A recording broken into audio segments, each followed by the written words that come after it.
नागरिक मञ्च।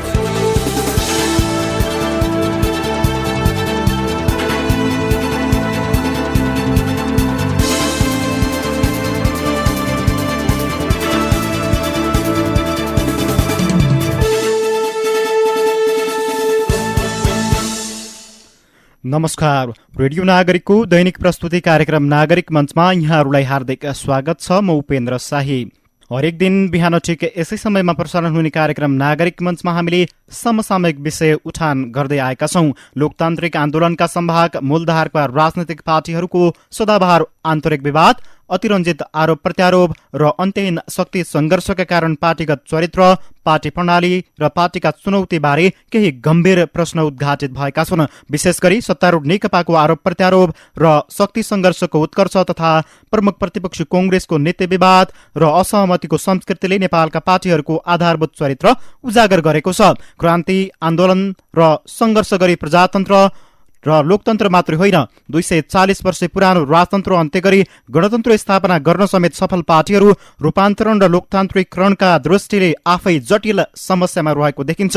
विवाद, विभाजन, एकीकरण तथा पुनः विवाद र पुनः विभाजन मौलिक दलीय चरित्र बन्न पुगेको छ। पार्टीहरूको यस्तो चरित्र र नेतृत्व पंक्तिको सत्तामुखी चिन्तनले लोकतन्त्र, संविधान र पार्टी सबैको भविष्यमाथि प्रश्न खडा भएको छ। आज म विशेष गरी नेकपाको संस्थागत अवस्था, पार्टीमा अन्तर्निहित विवाद, आन्तरिक लोकतन्त्र र नेतृत्वको अभिष्टबारे प्रश्न उठाउँदै आउनुभएकी नेकपा युवा नेतृत्व तथा प्रतिनिधि सभा सदस्य रामकुमारी झाँक्रीसँग यसै विषयमा रहेर वाद हराएको नेकपाको विवादमा केन्द्रित भएर कुराकानी गर्न गइरहेको छु। उहाँ हाम्रो प्रत्यक्ष टेलिफोन सम्पर्कमा हुनुहुन्छ।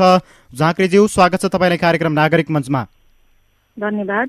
अहिले विवाद द्वन्द्व जस्तो भएर यसरी घिजोलियो कि नेकपाभित्र सडक सङ्घर्ष र अनसनसम्म पुग्यो विवाद। अध्यक्षसँगै पटक पटक विभिन्न तह र तबकाबाट छलफलहरू पनि भए, तर आजसम्म आउँदा चाहिँ त्यो छलफल विवाद समाधानतिर केन्द्रित हुनुपर्ने अथवा विवाद समाधानतिर देखिनुपर्नेमा अझै विवाद बढेको हो कि जस्तो लाग्छ। आजको अवस्थामा आउँदा नेकपाभित्रको समस्या कुन बिन्दुमा छ, यहीँबाट सुरुवात गर्न चाहे। यो पार्टीको आन्तरिक विषय हो। पार्टीको बैठक जारी छ, तर विविध कारणले बैठक सुचारू हुन सकेको छैन, एजेन्डामा छलफल भएको छैन। मलाई विश्वास छ कि पार्टीले विधिसम्मत ढङ्गले कमिटीका बैठकहरूबाटै यो विवादको निरूपण गर्छ भन्ने लाग्छ। त्यसो भएर अब स्थायी कमिटी जारी छ, स्थायी कमिटीमै यी कुराहरूको निरूपण हुनेछ र त्यसपछिको प्रोसेस भनेको केन्द्रीय कमिटीको बैठक हो। अब 6 महिनामा केन्द्रीय कमिटीको बैठक बस्नुपर्ने किरान्त व्यवस्था छ। 6 महिना पनि पुग्दैछ, साउन 15 गते भोलि। त्यही कारणले अब हामीले बैठकको पनि माग गर्दैछौँ केन्द्रीय कमिटीको। अब पार्टीका आन्तरिक विवादहरू यस्ता हुन्छन्, तर तिनलाई चाहिँ कमिटीमै बैठकमै संवादबाट छलफलबाट निर्णय गरेर चाहिँ त्यसको निरूपण गर्नुपर्छ भन्ने हो। त्यसो भएर हो हाम्रो पार्टीमा केही विवादहरू छन्, अवश्य पनि तिनको समाधान पनि त्यही खोज्नुपर्छ, पार्टीमै खोज्नुपर्छ भन्ने लाग्छ मलाई। अहिलेको विवाद तपाईँले अब यो स्वाभाविक बताइरहँदाखेरि तपाईँले लाग्छ यो विवाद अहिले नेकपा फुटको सङ्घारमा गइरहेको पनि नेकपाका शीर्ष नेताहरूले अभिव्यक्तिसम्म दिनुभएको थियो, यो विवाद स्वाभाविक छ? अब पार्टी फुटको कुरा कसैलाई रहर लाएर अब पार्टी फुटाउने भन्ने कुरा चाहिँ हुँदैन, किनभने जुन पार्टीमा डेमोक्रेसी, त्यहाँ जनवाद, कमिटी प्रणाली, कार्यकर्ताले आफ्नो राय राख्न पाउने अवस्था रहन्छ, सदस्यहरूले समान हिसाबले आफ्ना विचारहरू आफ्ना आफ्ना कमिटीमा राख्ने प्रणालीको विकास गरेको पार्टीमा पार्टी फुट्नुपर्ने कुनै कारण छैन। तर विगत 9औं महाधिवेशनदेखि यता बरु कमिटी प्रणालीका सबै लाइफ लाइनहरू चाहिँ बन्द छन्, तिनीहरूलाई एक हिसाबले सुचारू हुन दिइएको छैन। त्यसै भएर कमिटी अझ एकता पछाडि त करिब करिब कमिटी छैनन् भने पनि हुन्छ। त्यो कारणले संवाद हुन सक्ने अवस्था छैन हाम्रो पार्टीभित्र। अब यो बिचमा पार्टीको संस्थापनमा अध्यक्षज्यूले नै पार्टी विभाजन गर्छु भन्ने जस्तो अभिव्यक्ति दिनु शोभनीय कुरा होइन र अध्यक्षले पार्टी फुटाउने भने कुरा चाहिँ संस्थापनले पार्टी फुटाउने भने कुरा दुनियाँमा कहीँ यो नहुने कुरा हो। किनभने संस्थापनले त उसँग जम्मै अधिकार छ, प्रयोग गरेको छ, स्टेट पावर पनि प्रयोग गरिरहेको हुन्छ, पार्टीभित्रको शक्ति पनि प्रयोग गरेको हुन्छ भने त्यसले पार्टी फुटाउने भन्ने कुरा चाहिँ हुँदैन होला जस्तो लाग्छ। अब बाँकी रह्यो जो चाहिँ अपोजिसनमा रहेको हुन्छ, संस्थापनभन्दा इतर रहेको हुन्छ, त्यसले आफ्नो विचारहरू कमिटी प्रणालीमा यथोचित रूपमा राख्न नपाउने, आफ्ना विचारहरूको सुनाइ नहुने, मतहरूको सुनाइ नहुने, एकलौटी हुने, त्यो अवस्थामा त पार्टी फोर्छु भनेर फोरिएका घटना चाहिँ बरु पार्टीमा चाहिँ संस्थापन इतर हुनेहरूले गरेको इतिहास छ। जस्तो हाम्रै पार्टी पनि 2054 सालमा विभाजित हुँदाखेरि टेक्निकल्ली अल्पमतमा परेको थियो। 35 सदस्यीय फुल सदस्य भएको, दुईजना वैकल्पिक भएको 37 सदस्यीय केन्द्रीय कमिटीमा त्यो प्राविधिक हिसाबले अध्यक्षको भोट वैकल्पिक केन्द्रीय सदस्यलाई हाल्न दियो महाकालीको सन्धिको पक्षमा। त्यसपछि वामदेव गौतम लगायतको अल्पमत 17 मतले अल्पमतमा पर्नु भएको थियो र त्यस्तो बेलामा अल्पमतमा पर्नेले ती मुद्दामा 1 वर्षसम्म उहाँहरूले बोकेर हिँड्नुभयो, महाधिवेशनमा लाने कोसिस गर्नुभयो। जब महाधिवेशनमा पनि ती कुराको इन्डोर्समेन्ट भएन अनि पार्टीभित्र चाहिँ राष्ट्रियताको मुद्दामा पार्टी कमजोर भयो, यो क्षेत्रीय प्रभुत्ववादको चङ्गुलमा पर्यो, पार्टीमा आन्तरिक जनवाद भएन भनेर पार्टी विभाजन भएको थियो। त्यो एउटा घटनामा म साक्षी छु, मैले त्यसलाई नजिक हेरेँ र महाधिवेशनको हलबाट 2 जना पार्टीका सदस्यहरूलाई हलबाट सदस्यताको खारेज गरिएको थियो। अब ती विषय के थिए भने जसले त्यो पार्टीको संस्थापन अध्यक्ष नभएका पक्षहरू थिए। अब अहिले अध्यक्षले बैठक आयोजना गरेको बैठक नबसाउने, छलफल नगराउने, विधिसम्मत छलफल नगराउने, व्यक्तिलाई 1 to 1 विभिन्न व्यक्तिगत मामलामा बरु उहाँले रुझान राख्ने, यो स्थितिले पार्टी फुटाउँछु भनेको कुरो त यो धम्की हो कि के भने हो। अब यो त अलिकति मैले बुझ्दिनँ, किनभने उहाँ आफ्नै नेता हो। अब जनताले पनि के भन्नुहुन्छ, यत्रो ठुलो पार्टी जसले चाहिँ करिब आफूले एब्सोल्युट मेजोरिटी ल्याएर सरकार सञ्चालन गर्दैछ, त्यसैको लागि जनताले जनमत दिएका छन्। सिटिङ प्रधानमन्त्री पार्टीको अध्यक्षले 2 वर्षमा के काम भए, 2.5 वर्षमा के काम भयो, त्यो जनताप्रति त्यो कुराको उत्तरदायित्व वहन गर्न पर्ने व्यक्तिले चाहिँ पार्टी फुटाउँछु भन्ने जस्ता कुरा गरेर बैठकै नराख्ने कुरा चाहिँ यो हाम्रो पार्टीको आन्तरिक जीवनमा यो चाहिँ डरलाग्दो सङ्कटपूर्ण अवस्था हो। भएर अरूले पार्टी फुटाउन, अब संस्थापन हिसाबले चाहिँ अध्यक्षले नै पार्टी फुटाउने कुरा गर्नुभयो, अध्यक्ष कमरेड केपी ओलीले भने त्यो चाहिँ दुर्भाग्य कुरा हो, किनभने अरूले चाहिँ फुटाउँदैन। अब यसो हेर्दाखेरि के भयो भने उहाँको निकट रहेका मान्छेहरूले एउटा नेकपा एमाले भन्ने डोमी पार्टी पनि दर्ता गर्नुभयो अनि त्यसपछि विभिन्न खालको कुराहरू पनि सुनिएको छ।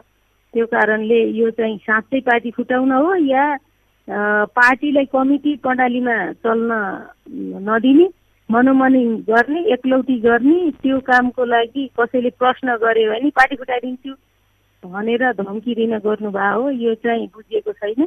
अब हिजो केन्द्रीय स्थायी कमिटीको बैठक पनि अब एक हिसाबले महासचिवले सूचना जारी के भन्छ अरे मेसेज पठाएर स्थगन गर्नुभयो, तर अर्का अध्यक्षको अध्यक्षतामा बैठक बसेर केही निर्णय गरेछ। यस्तो दुःखद अवस्था नहोला। जस्तो माननीयज्यू, तपाईँले पछिल्लो समय पार्टीको विवाद उत्पन्न हुँदाखेरिदेखि नै अहिलेसम्म पार्टीको चरित्र र नेतृत्व पङ्क्तिको सत्तामुखी चिन्तनले लोकतन्त्रमा ल्याएको सङ्कट जस्ता कुराहरूमा चाहिँ आफ्नो धारणा र प्रश्नहरूले बेला बेलामा खबरदारी गर्दै आउनु भएको छ पार्टीलाई। तपाईँलाई के लाग्छ अहिलेसम्म आउँदाखेरि अथवा यो विवादको सिर्जना चाहिँ पार्टीको नेतृत्व अथवा सरकारको नेतृत्व राम्रोसँग गर्न नसक्ने यहाँको टिप्पणी हो? पक्कै पनि हो, किनभने जब लोकतन्त्रमा अथवा कम्युनिस्ट पार्टीले लोकतन्त्रलाई आफ्नो आन्तरिक जीवनमा जनवाद भन्छन्, यो लोकतान्त्रिक व्यवस्थाभित्र पार्टीहरूलाई सन्तुलित ढङ्गले चलाउन नसक्ने, एकलौटी गर्ने, मनोमानी गर्ने र ती मान्छेहरू प्रभावकारी ढङ्गले सरकार सञ्चालन नगर्ने, ती विविध ठाउँमा नियुक्ति भएका मान्छेहरूको प्रभावकारिता नहुने, पार्टीभित्र अलिकति फरक विचार राख्नेको बिचमा सङ्गठित हिसाबले जाइ लाग्ने, जे जस्ता प्रवृत्तिहरू देखिएका छन्, यी सबै प्रवृत्तिहरूले के हुन्छ भन्दा अब यो सरकारको प्रभावकारिता त देखिने कुरै भएन, किनभने सरकारको पहिलो बजेट पनि संसदमा एकदमै सांसदहरूले हङ्गामा गरेका थिए। त्यो बजेटमा पनि व्यापक आलोचना भएको थियो। दोस्रो बजेटमा पनि त्यस्तै कुरा भयो, यो वर्ष पनि त्यस्तै भयो। सरकारका लोकप्रिय र प्रभावकारी कामका बारेमा पनि तपाईँको प्रश्न उठेकै छन्। त्यसपछि अब म फेरि यही पार्टीको सत्तापक्षीय दलको सदस्य भएको हिसाबले कति कुरा मैले सार्वजनिक रूपमा बोल्न हुने या नहुने यो मेरा सीमा पनि छन्।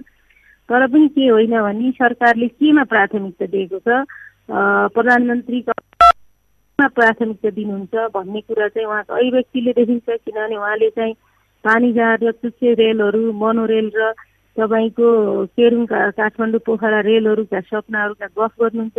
तर त्योभन्दा आजको दैनन्दिनको प्राथमिकता के हो भन्नेतिर सरकार गम्भीर भएको देखिँदैन। यसका पछाडि धेरै कारणहरू छन्। अब अहिले नै मैले यहाँ सार्वजनिक रूपमा त्यति राम्रो पनि हुँदैन। कमिटी प्रणालीमै छलफलको माग गरिरहेछौँ। अब धेरै कुरा त्यही नै राख्नेछौँ। तपाईँहरूले बेला बेलामा यस्ता आवाजहरू उठाइराख्दाखेरि, युवा पङ्क्तिबाट यस्ता आवाजहरू उठिराख्दाखेरि तपाईँहरूको जुन आवाज छ त्यो नेतृत्व पङ्क्तिले सुने जस्तो लाग्छ? आजसम्म एक रति सुनेको छैन। नेतृत्व चाहिँ आफ्नै यस प्रकारको एउटा दम्भमा निरन्तर अगाडि बढेको छ र ओह्रालो लागिरहेछ। यसले कहाँ पुर्याउँछ पार्टीलाई? विधान होइन, पद्धति? तपाईँहरूको पार्टीमा यति धेरै सङ्कट अथवा लोकतन्त्रको नै पार्टीभित्र एक किसिमको सङ्कट देखिएको छ, यसले त पार्टीको भविष्यमा नै अन्योलता सिर्जना गरेको देखिँदैन? व्यापक अन्योलता सिर्जना भएको छ। पार्टी एकता गर्ने भनेर कुनै कमिटीमा वैधानिक हिसाबले छलफल नगरी व्यक्तिहरूको सहमतिमा पार्टी एकताको घोषणा गरियो। कमिटीहरू मर्जरमा जाने जस्तो, इक्विजिसनमा जाने जस्तो अवस्था भयो। त्यसपछि त्यहाँ कुनै राजनीतिक विचारले स्पेस पाएन। सङ्गठनको मामलामा कसरी एकता गर्ने त्यसको आधार तयार भएन। अनि एउटा कम्पनीको मर्जर पनि इक्विजिसन पनि यो खालको हुँदैन। यो राजनीतिक पार्टीमा यहाँ फरक भ्यूहरू हुन सक्छन्, विचारहरू हुन सक्छन्, सिद्धान्तको मामलामा केही कुराहरू हुन सक्छन्, सङ्गठनको आधार कस्तो हुने त्यसमा केही विचारहरू हुन सक्छन् अरू सदस्यहरूका। ती कुनै कुराहरूको पनि सुनवाई नभई मालिकहरूले एउटा प्राइभेट कम्पनीलाई मर्जर या इक्विजिसनमा जाने घोषणा गर्दा साधारण सभा गर्छन्। तर यो पार्टी चाहिँ त्यो मालिक र दासहरू अथवा त्यस्तो पनि होइन। यहाँ सदस्यहरू हुन्छन्। सबै सदस्यहरूको पार्टीमा विधानतः समान अधिकार हुन्छ। कमिटी प्रणालीमा मात्रै त्यसले के अधिकार अभ्यास गर्ने भनेर कमिटीको अधिकार फरक छ, सदस्यहरूको बराबर अधिकार छ। तर हामीले कहीँ यसका बारेमा छलफल गर्न पाएनौँ र आज 2.5 वर्षमा आइपुग्दाखेरि यो एकतालाई सङ्कटग्रस्त बनाउने, एक हिसाबले पूर्व माओवादीहरू तिनीहरू जाऊ भन्ने जस्तो अभिव्यक्तिका लागि वातावरण बनाइदिने, अनि त्यसैको अनुकूलन हुने गरी अध्यादेश पनि ल्याउने, त्यो अब प्रक्रियाको हिसाबले दोस्रो तेस्रो भन्न सकिएला। तर बैठकको हिसाबले पहिलो केन्द्रीय कमिटीको बैठक बसेको थियो माघको 15 देखि 19सम्म। त्यो बैठकले राम्रा निर्णय गरेका थियो। आगामी 3 महिनामा एकताका सम्पूर्ण प्रक्रियाहरू पुरा गर्ने, सदस्यताहरूको अपडेट गर्ने र आगामी चैत्र 77 सालको चैत्र 25 देखि 29 गतेसम्म पार्टीको एकता महाधिवेशन गर्ने भन्ने निर्णय गरेका थियो। त्यो एकता महाधिवेशन सम्पन्न गर्ने त्यो धेरै राम्रो स्पिडका साथ निर्णय भएको केन्द्रीय कमिटीका बैठकका निर्णयहरूलाई एक हिसाबले अप्रभावकारी बनाउन, एक हिसाबले डिफ्युज पार्न, अनि त्यस पछाडि केही मान्छेहरू पार्टी अध्यक्षसँग सम्बन्धित केही मान्छेहरूले बसेर अब एमालेकै ठाउँ हुनुपर्छ, जनताको बहुदलीय जनवादीहरू एकै ठाउँ हुनुपर्छ भन्दै त्यस्तो अभिव्यक्ति दिएर वैशाखको 3-4 गतेसम्म आउँदाखेरि यु क्यान गो भन्नलाई चाहिँ त्यो एउटा दल बदल सम्बन्धी कानुनी व्यवस्था थियो। कुनै पनि दलको केन्द्रीय कमिटीमा 40% र संसदीय दलमा 40%ले पार्टी विभाजन गर्न पाउने व्यवस्था थियो विद्यमान कानुनमा। त्यसलाई संशोधन गरेर 40% केन्द्रीय कमिटीमा भए पनि हुने, दलमा भए पनि हुने भन्ने त्यो सुविधाजनक कानुन बनाएर अनि सबै राजनीतिक दललाई एक हिसाबले चाहिँ तरङ्गित पार्ने, अनि सांसद अपहरण अनि लगायत जस्ता विषयहरूमा सामेल हुने र आफूले ल्याएको कानुनले विपक्षी दलहरूलाई झन् तपाईँको गोलबन्द भएर एकताबद्ध भएर एउटा राष्ट्रिय शक्ति बन्नलाई सहयोगी भूमिका निर्वाह गर्ने कुरा चाहिँ जुन नेतृत्वले गर्यो त्यो हाम्रो पार्टीभित्र असाध्यै ठुलो राजनीतिक मुद्दा हो। यो सामान्य घटना होइन। त्यही कारणले यही विषयलाई ल्याएर हामीले स्थायी कमिटीको बैठक माग गर्यौँ। स्थायी कमिटी सदस्यहरूले, अब केन्द्रीय कमिटीका सदस्यहरूले पनि हामी बैठकको माग गर्ने भन्ने हाम्रो तयारी छ। अब बैठकमा नगएर बाहिर बाहिर जे भइरहेका छन्, यो त कमिटीको कुनै कमिटीगत काम भएन। अब यहाँ के भनिरहेछ भने यस्तो खालको काम मैले गरे भए के भन्थे होला, मान्छेले अर्कोले गरे भए के भन्थे होला। यहाँ त कस्तो रहेछ भने शक्तिको पछाडि चाहिँ विचार पनि तपाईँको मेनिपुलेसन भएर निर्माण हुने अवस्था देखिया छ। त्यसले गर्दा यो एकदमै दुःखद अवस्था हो। पार्टीको आन्तरिक जीवन चाहिँ भताभुङ लथालिङ, योभन्दा भताभुङ मैले नेकपा एमालेको जिन्दगी जीवन चाहिँ कहिले देखाएको छैन। म चाहिँ 2050 सालमा पार्टीको सदस्यता सङ्गठित सदस्य ल्याएको मान्छे हुँ। आज 27 वर्ष भए। धेरै सानो उमेरमा हामीले काम गर्दै आएका हौँ। सक्रियतापूर्वक राजनीतिमा लागेकी हाम्रै पनि यतिका वर्ष भए। पार्टी विभाजन हुँदा 4 वर्ष काम गर्दा पनि एमाले भन्ने पार्टी पनि धेरै व्यवस्थित थियो। यद्यपि जनताले विभाजित भएर आएको पार्टीलाई मन पराएनन्, भोट दिएनन्, अलग कुरा हो। त्यसो भएर यो अहिलेको जस्तो मैले चरम अराजकता, साङ्गठनिक अराजकता, राजनीतिक अराजकता, नेतृत्वबाटै प्रदर्शन भएको यस्तो खालको अराजकता चाहिँ मैले कहिले देखाएको थिइनँ। तपाईहरूले जस्तो नेकपाले भनौँ लेनिनवादी सिद्धान्त र जनवादी केन्द्रीयता चाहिँ अंगीकार गर्दै अथवा कागजमा अंगीकार गर्दै आउनु भएको छ। अहिले तपाईँले जुन अवस्था अथवा आफ्नो केन्द्रीय सदस्य मातहतबाट अथवा तपाईँ मातहतबाट एउटा सांसद मातहतबाट जुन किसिमको पहल भए पनि, जुन किसिमको खबरदारी भए पनि आवाज नसुनिएको प्रसङ्ग तपाईँले राख्नुभयो यहाँ। अब तपाईँहरू चाहिँ कहिलेसम्म यस्तो किसिमको मागहरू राख्दै अगाडि बढ्नुहुन्छ? उहाँहरूले चाहिँ त्यो मागलाई चाहिँ अस्वीकार गर्दै जाने अथवा पेलेर अगाडि बढ्ने, तपाईँहरूले चाहिँ माग जाने, यो समय चाहिँ कतिसम्म चल्छ? तपाईँहरू एक्सनमा जाने कुनै त्यस्तो योजना छैन तपाईँहरूसँग? अब कमिटी प्रणालीमा त यो बाहेक के गर्न सक्ने? अब बैठकको माग गर्दा पार्टी अध्यक्ष संस्थापनले पार्टी फुटाइदिन्छु भन्ने, निर्णय गर्न नदिने, बैठक नराख्ने, अनि बाहिर 1-to-1 लेनदेनका कुरा गर्ने, योभन्दा दर्दनाको अवस्था हाम्रो के होला?